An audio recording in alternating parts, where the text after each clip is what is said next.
releasing day.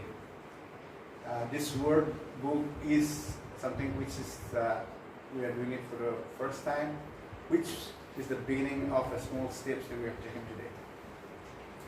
Today marks the historical moments for all of us. When I say when, all of us, it includes all the Luangdi people. A living testament of our rich heritage. This is not just a celebration of our past, but it's a beginning of a new chapter for our people. A movement initiated by Remmei Citizens Forum to ensure that our future generations will speak in a language that is not only intelligible but also rich in meaning and pride. Some may have once thought that such a dream are beyond our reach, but today we stand as a living proof that we are not merely a dreamer, we are doers. And through our collective efforts, we turn the impossible into reality. I still vividly remember the seminar I initiated in Delhi in 1987, along with our Zillion Student Union, where we organized a seminar, and one of our friends, my dear brother, Dr. Ingam Pame, is in the Indian Information Service, Regional Director, posted in Northeast now, delivered compelling presentations on why it was crucial for us to have our own language. Dr. Ingam is also a member of Luangdi Commission. We are the team. And he spoke with passion about the importance of preserving and promoting our linguistic heritage. Now, 37 years passed since we had a seminar. And I stand here filled with immense joy and pride as I witness the realizations what was once a dream. We dream of this moment, and today we are finally witnessing the light of the dream shine brightly upon us. This is just the beginning of the exciting journey. While the road ahead of us may be long, we are certain that with determinations and perseverance, we will advance step by step towards our goal. In the next edition, we are planning to publish a conversational speech, which means that we will have Luangdi, we'll have English, and also we'll have all the other dialects, Puila, Zela, Liangla, Tongla, so that we can compare and see what is being said and how we can understand each other. Then eventually we will come up with our alphabets, because our phonetics are very different from English. So that variations we have to work on that. And we will also work on a textbook starting from primary to secondary. It's milestone which bring us closer to the strengthening and preserving our language for generations to come. Together we'll make this vision a lasting reality. This vision cannot be done by only few, but every one of us, including every one of us without exceptions. We have to get involved.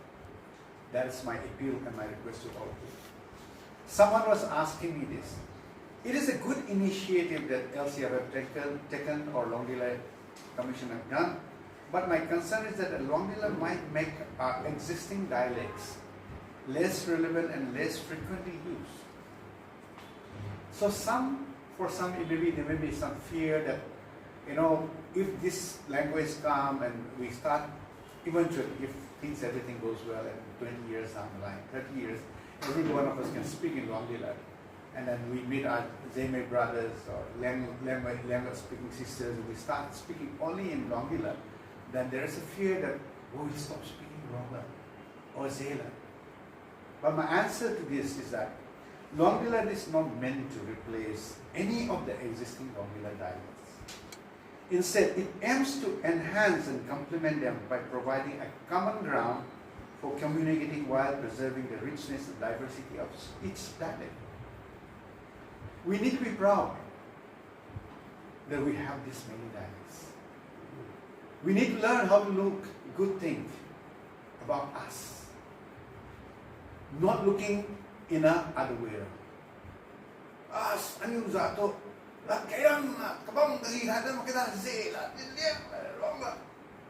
We look at it in a very negative sense. But look at it this way. how rich we are. The descendants of Luangdi, now we have this variance of the dialect or the language that was once spoken grown into a different variance, and we are speaking 4 dialects at least now. And there's a richness of our people. And it should be something that should make us feel proud. In fact, much before, way back in the 1970s, all Zeleno student unions have felt the need to have a common language for our people. And those were the time when the enthusiasm or the love for Zelenrong was growing leaps and bounds. At this moment, I also want to appreciate and give my heartfelt gratitude, though they may not be here, to Zelenrong Bauti and all Zelenrong student unions for taking the vital steps in making a common language a reality for our people, for their pioneering work and effort in creating the Zelenrong Common Language in the year 2015. We are incredibly grateful to them for graciously allowing Remmei Citizens Forum to convert that significant common language into a Luangdi apps, which we used for a few years and in the year 2018. I also want to highlight a little bit about the work of Luangdi commissions that we have gone through. Now, when we look at the small book, people may think, oh, this is small, tiny books.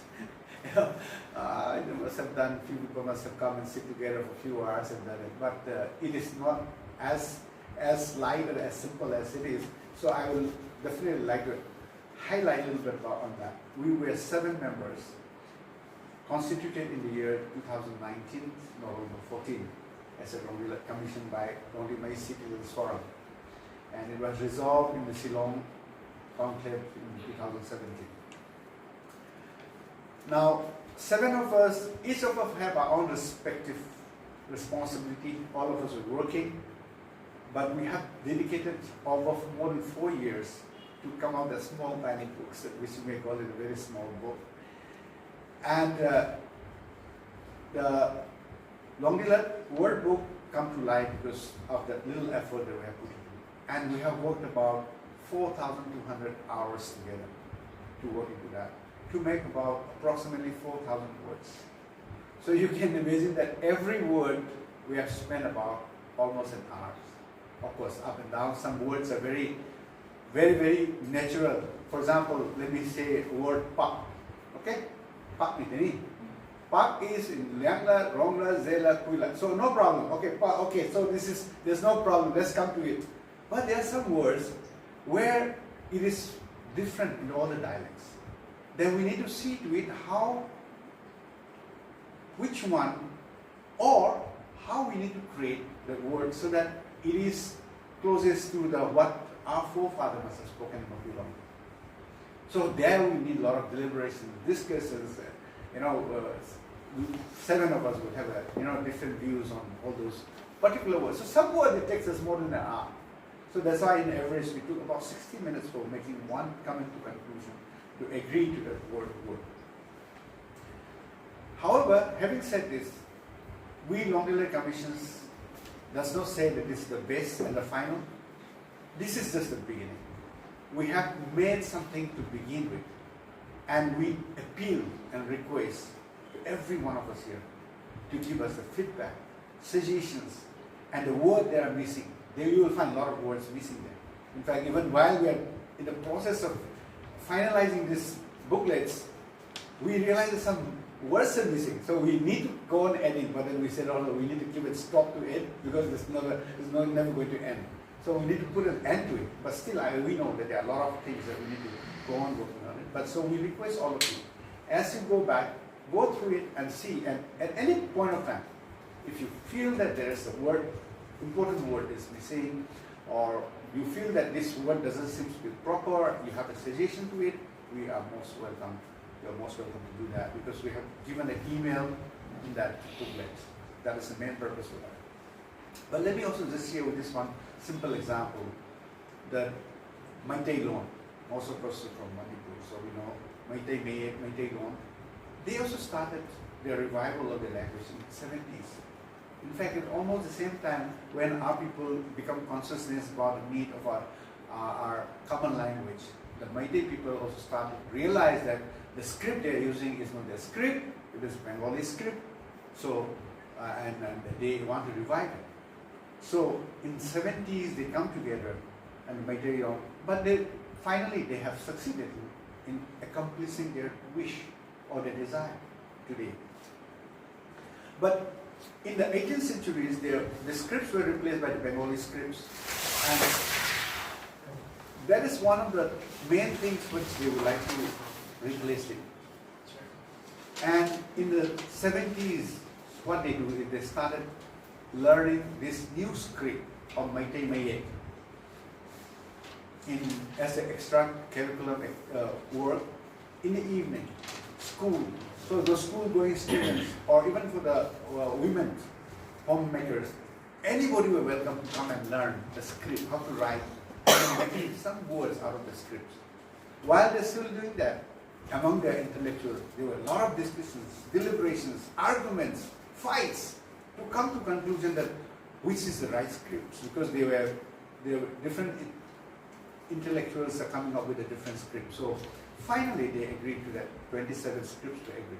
And then they come out with this that, okay, to begin with, let's implement in the school extra optional subject till class 5.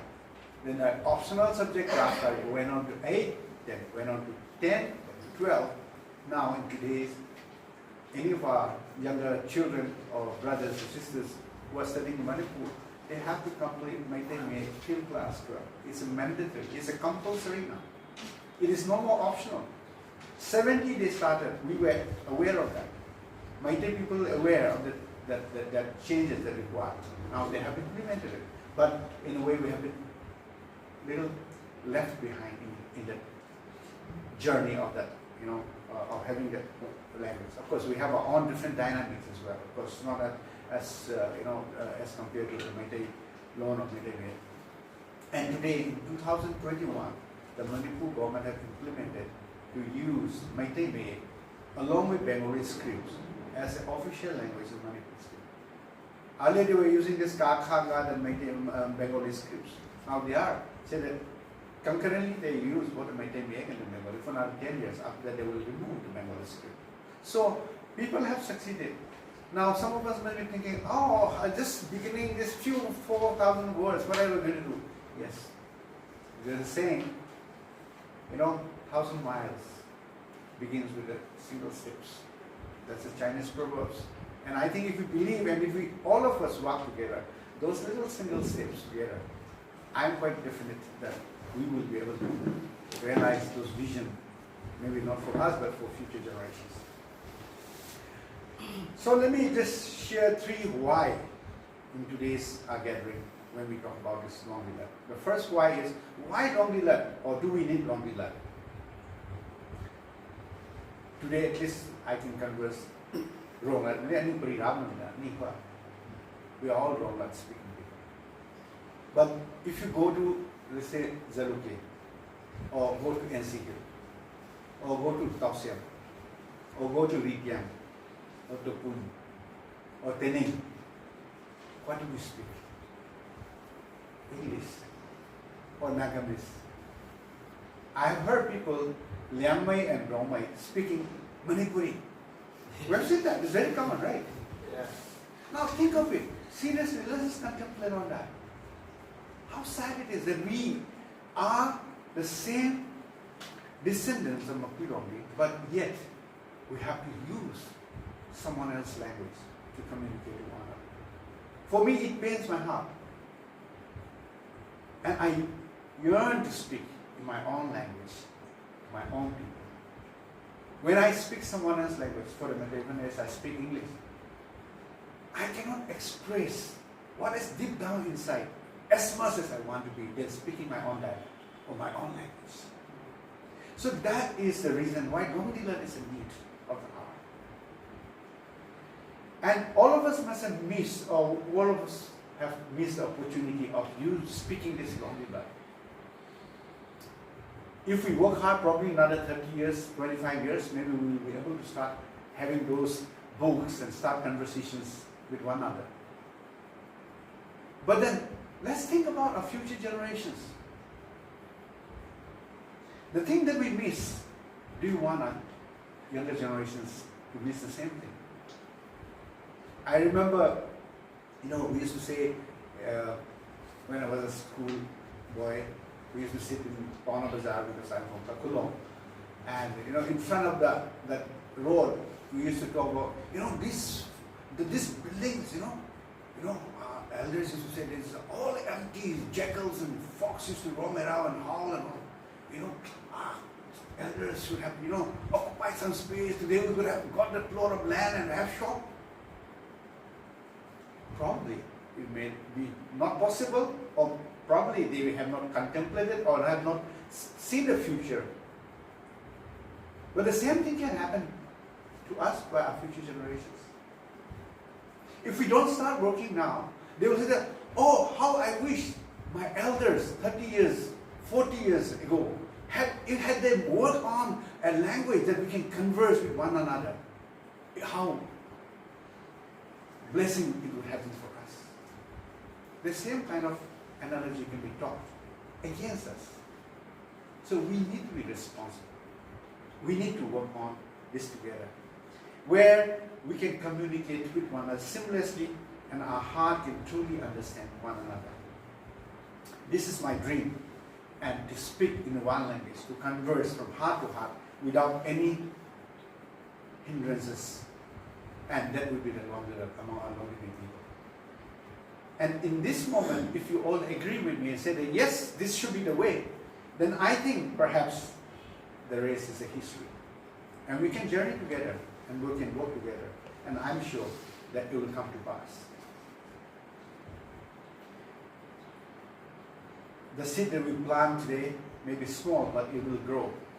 Though we may not fully see the fruits of our effort, future generations will look back and remember the steps we took. They will be grateful for the foundation we laid, for the unity we envisioned, and the world we helped create. Second why, as Brother Titus have shared a few thoughts on that. Why on 1st April? So this launch is supposed to be on 1st April, but we are doing on the 13th April. That's okay. We want to connect with the day, which is important for in our history. So our ancestral history tells us that the cradles of civilizations originate from Luangdi. According to legends, our forebears flourished in this land, growing in number up to 7,777 households. We all know that. That's why 7777 is a prime number. It's an important number for Luangdi people. However, due to various social and environmental factors, different groups began to disperse in different directions at different times. As some of you must have heard about Luangdi, that we lived there and this many, but then we went away one fine day. There are a lot of stories saying that we were enjoying so much so that we forgot how to sow our crops, and then one fine day we realized that we are too late, and we have to go to disperse from there to find a livelihood in other directions. These are all will sound nice stories, but the reality, if you look back and see a few things, that you realize that the dispersions of Luangdi civilization didn't take place overnight. It must have taken about a few hundred years. If you ask me, my assessment, the timeline of the dispersions, people left finally, evacuated Luangdi must have taken about 300 to 400 years. Now I'm talking about Luangdi civilizations about more than 2,000 years ago. Some earlier have given a short duration, about 500-600 years. No. Luangdi civilization was about more than 2,000 years ago. How do I say that? What is the proof that you say that our ancestors say that there was a fight? Another version that there was a fight among the brothers, and then they decided to disperse. Everybody then suddenly dispersed, and one become Remmei, Zemmei, whatever. These are all sound nice story kind of thing. But my evidence to say that the dispersion in Luangdi took place at different point of time is this: that if you go to Luangdi, By the way, I would like to welcome and invite all of you for Luangdi Festival 2, which is going to be in November 20th to 23rd, which is tentatively fixed for this year. Please make an effort. Going to the Hornbill Festival 10 times instead of like come to Luangdi once. There will be more worthy. And you will see how our ancestors have lived there. Now coming back to the evidence. Our forefathers, when they left Luangdi, they didn't leave the place willingly or happily. They have to leave because there is some compulsion, as I assume that it probably is the environmental factor, difficulty of cultivations and many other things. Of course, with so many families of 7,777, it can be, happy civilization. Everybody is happy, everybody is agreeing. There will be some disagreement, this thing and that thing. So all these factors putting together, some left. But then, when they leave, they left a stone. Because that is a culture. Saying that I am leaving my ancestors' land. And this stone is the evidence that one day I will come back to this, my village, my ancestral village. So there are stone piles. So had Luangdi dispersion had been taken one time, there would have been one big stone pile. When you go to Luangdi, you will find at different sites of different piles, which indicates that leaving Luangdi was not at one time. It has taken a different stage at different point of time. So it is very interesting. You must come and see our ancestral place. So some of our research scholars also says that people who move to the southern part are known as Maruang. Maruang means in Luangdi empty. Okay, Maruang Mai means the people who went to the empty space. And from the Maruang Mai comes the Luang Mai. And those people who went to the plain on the northern side, Zang Mai or Zang Mai. Zang means from there Ze Me or Ze Mai. That's how the name derives. And those people who left in Luangdi and the others who have gone there, they call them Aki Liang Mai or Ki Liang Khat Mai. Ki Liang Khat Mai means our own fraternity or our own people, our own group.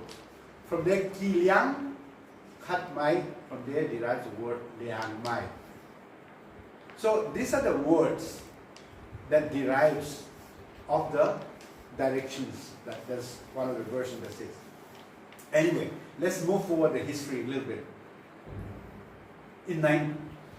So thousands, hundreds of years passed, we moved to different directions, north, south, east, west, whatever. Then by the 19th century, the British start coming in, and at that point of time, we are not living, or we live without a unified leadership or shared identity. Each village were living for themselves.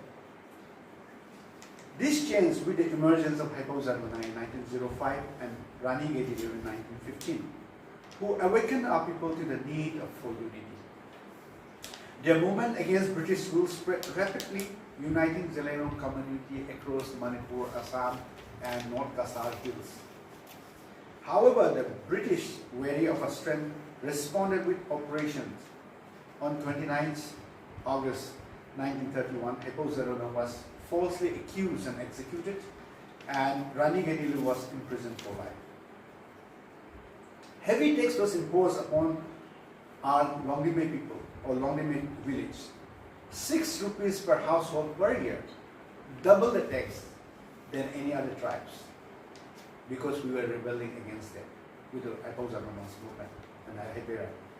During this difficult time, intertribal relationships were at the lowest point. Many Zelenong villages viewed each other as enemy, and it was taboo to share food and drinks with people from rival villages.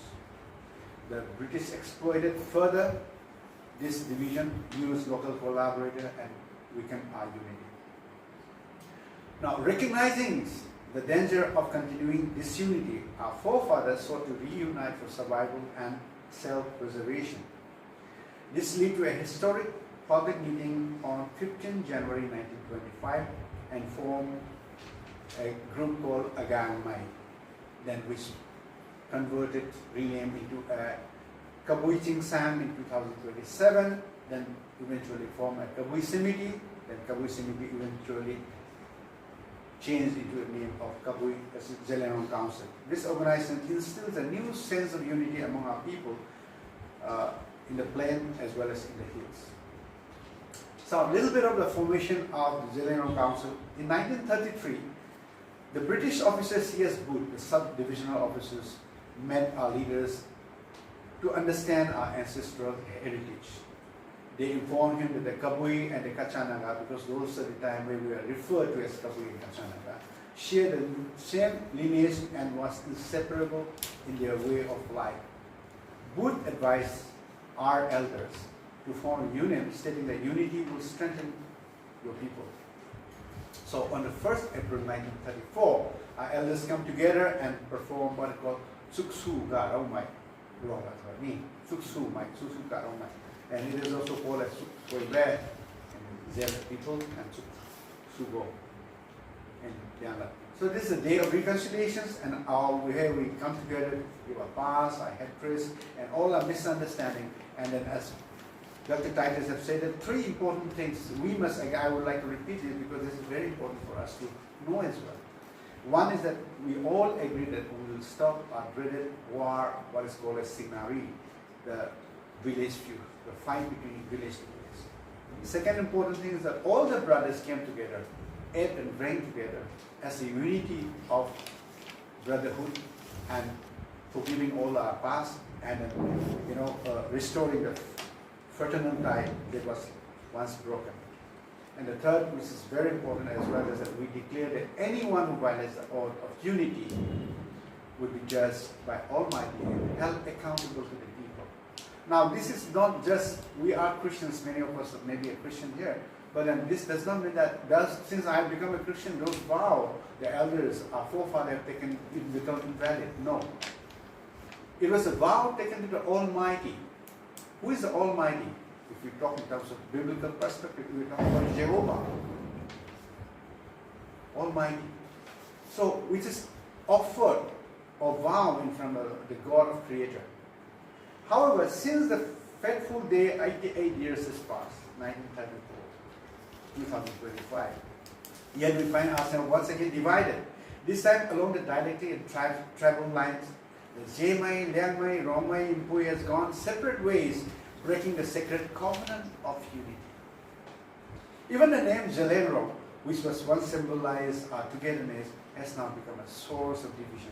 People, some of us, doesn't even want to spell out the word Zeliangrong anymore. They feel that this is abomination for them to even use that word, which signifies a unity one time.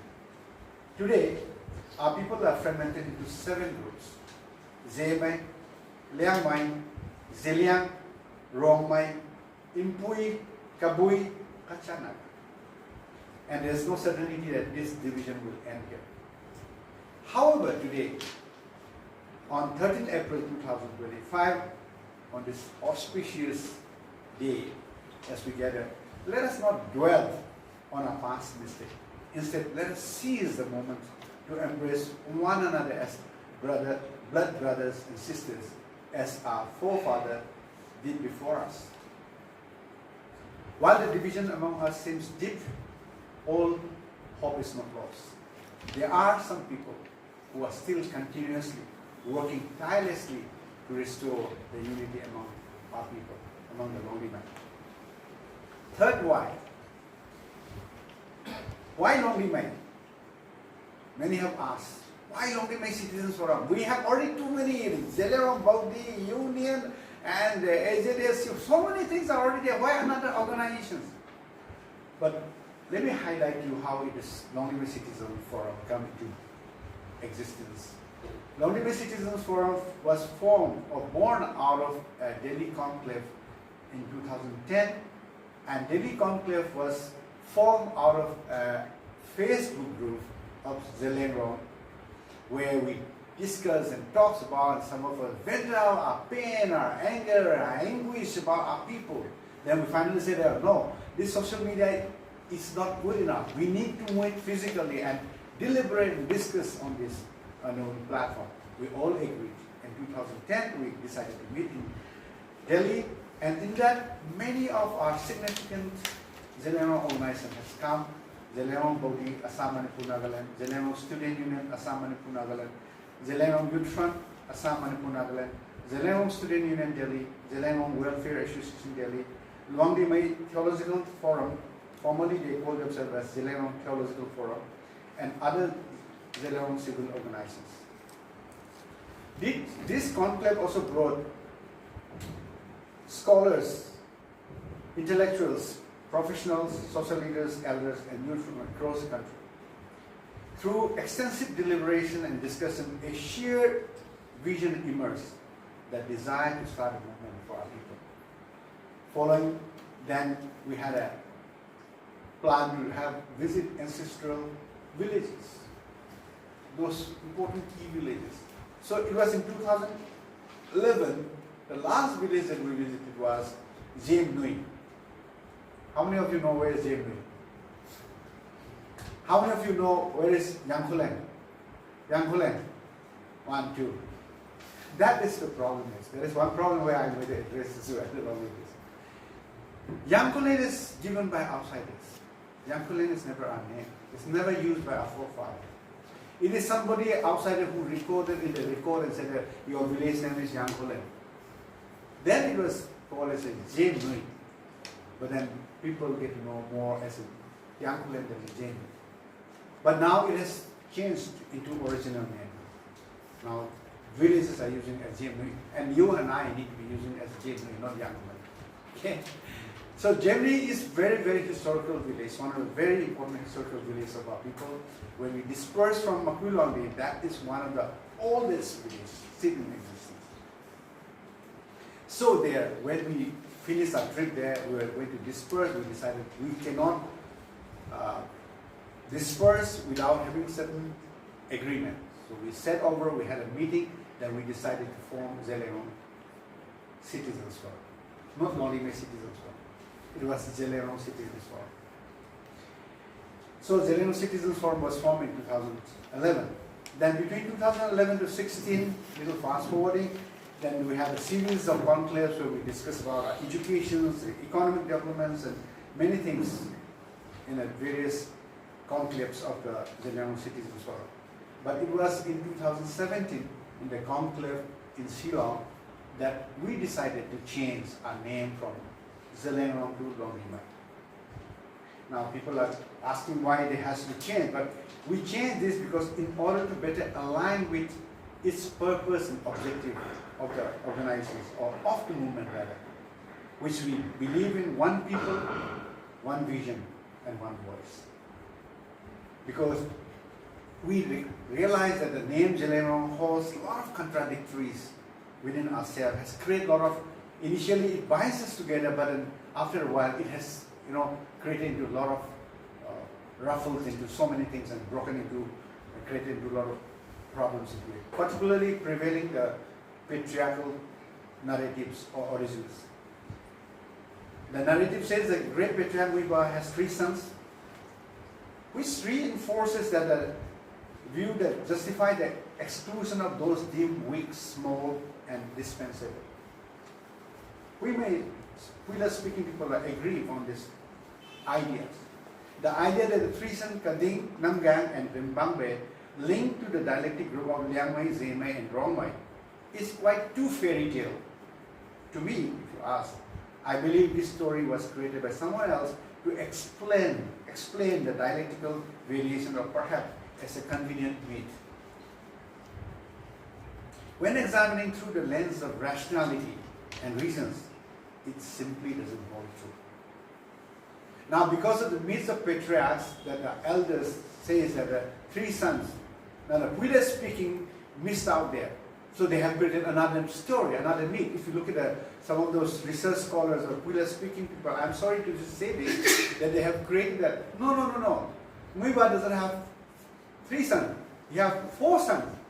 But in fact, these 3 sons are none of this Liangmei or Remmei or Zemmei, But the other three sons were Thangal, Maram, and some other tribes, and Puila, for the matter. So these are the kind of narratives and myths try to justify, try to fit into something which is already created in a wrong way. But as an intellectual people, as a thinkers, we need to rationalize whether this could be really true or not. Yes, I believe, having said this, that Muiba is a great patriarch, no doubt on that. There's no second opinion on that.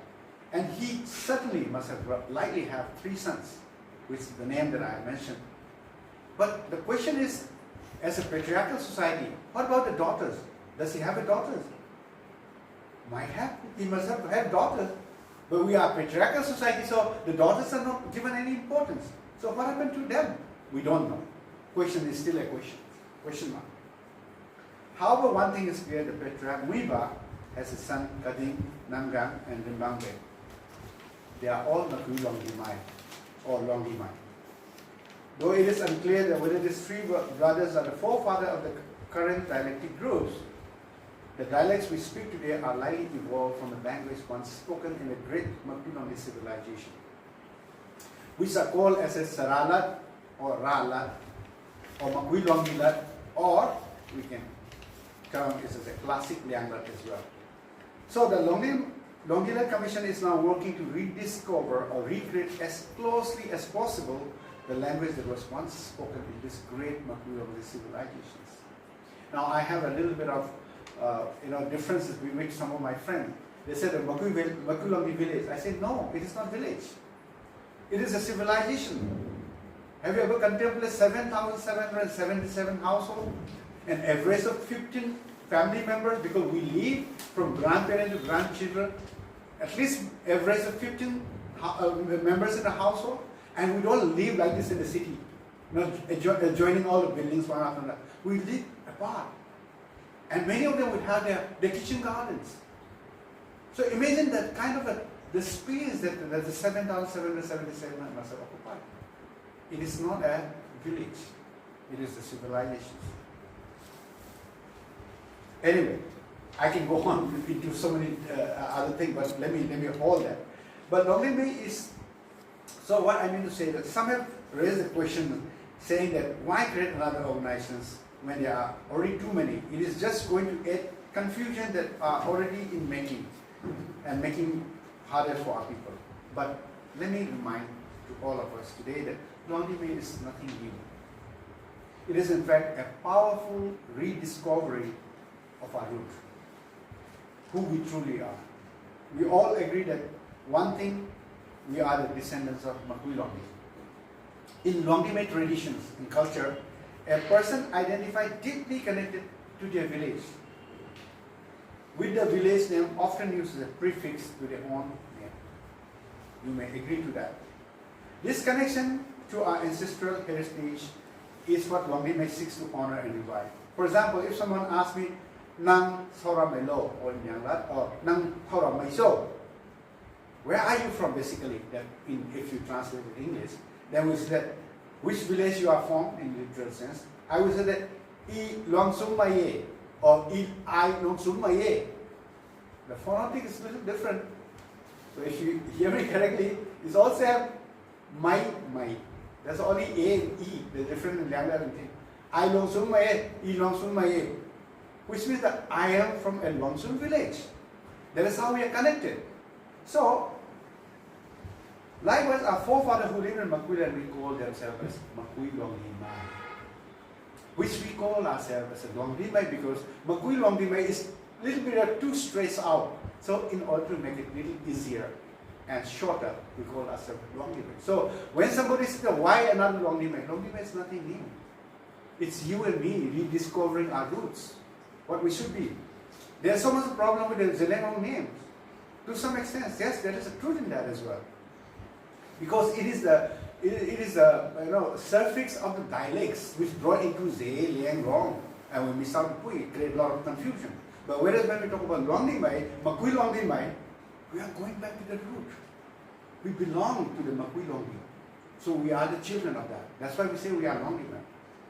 Let me conclude with the philosophy of a belief of Remmei Citizens Movement, we believe in three things. One is, we are Luangdi Mai. We must speak Luangdi Lat eventually. And we will live in Luangdi Ram. So the movement of Luangdi Citizens Forum is that these three pillars is something we focus and we want to work on. We visualize that one day we will again reach the glory of the Makuilongdi civilizations and we do beyond that. Luangdi Lat, what is it by Luangdi Lat? Luangdi Lat means one voice, one future. Luangdi Lat is more than just a language. It is the soul of our people. Without, we are scattered, divided, and voiceless. With it, we stand united, strong, and proud. It is the only language that truly belongs to us. The one thread that binds us together across generations to God. If we abandon it, we betray ourselves. If we fail to use it, we silence our future generations. Let us speak with pride, teach with passion, and carry it forward with determination. Luangdi Lat is not just a language, it is our identity, it is our strength, and it is our destiny. We must protect it, preserve it, and make it the voice of the people. Luangdi Mai, one blood, one people. We are not many, we are one. We are Luangdi Mai, one blood, one people, one unbreakable lineage. We are the children of Makuilongdi, the descendants of a great patriarch Wiba, the heirs of a civilization that once stood mighty and proud in Makuilongdi. Time may have scattered us, but our root remains the same. We are not strangers, but not divided. We are one family, one blood, bound by history and destiny. Let us never forget who we are. Let us rise together, stand together, move forward as one. One, our ancestors built a legacy. Now it is our time to honor it. Luangdi Ram, our land, our strength, our future. Luangdi Ram is not just land, it is our past, our present, our future. It is the foundation of our identity, the bloodline of our people. To lose it is to lose ourselves. To neglect it is to surrender our future. We must protect it with all our strength, defend it with all our might, cherish it with all our hearts. Every hills, every village, every rivers, every inch of Luangdi Ram carries the spirit of our ancestors. It is our duty to preserve it, nurture it, and pass it on to the generations to come. A people without land are the people without a future. As long as Luangdi Ram stands, so do we. Let us stand together, unshaken and uncompromising. Let me conclude with this saying. I want to thank to Dr. Titus and David, a pastor, and brother, General Secretary from the Welfare, Roman Christian Fellowship, and many of you who have taken part in this program, song, and many of you have contributed, many of you have done something, may not be visible, but I value and appreciate each one of you from the bottom of my heart. Thank you for your efficiently managed and making this program very, very beautiful. This moment is by the people, for the people, it's ours. So let us all take part in it to make the brighter future of our Luangdi Mai. I cannot do it alone, but I believe that if we come together, we have the power to move mountains. And as you go home today, if you recall and remember a few things that I've said today, please do contemplate and think about it. And what can you do for Luangdi Mai? Luangdi Mai, Luangdi Mai, Wishange. Hello.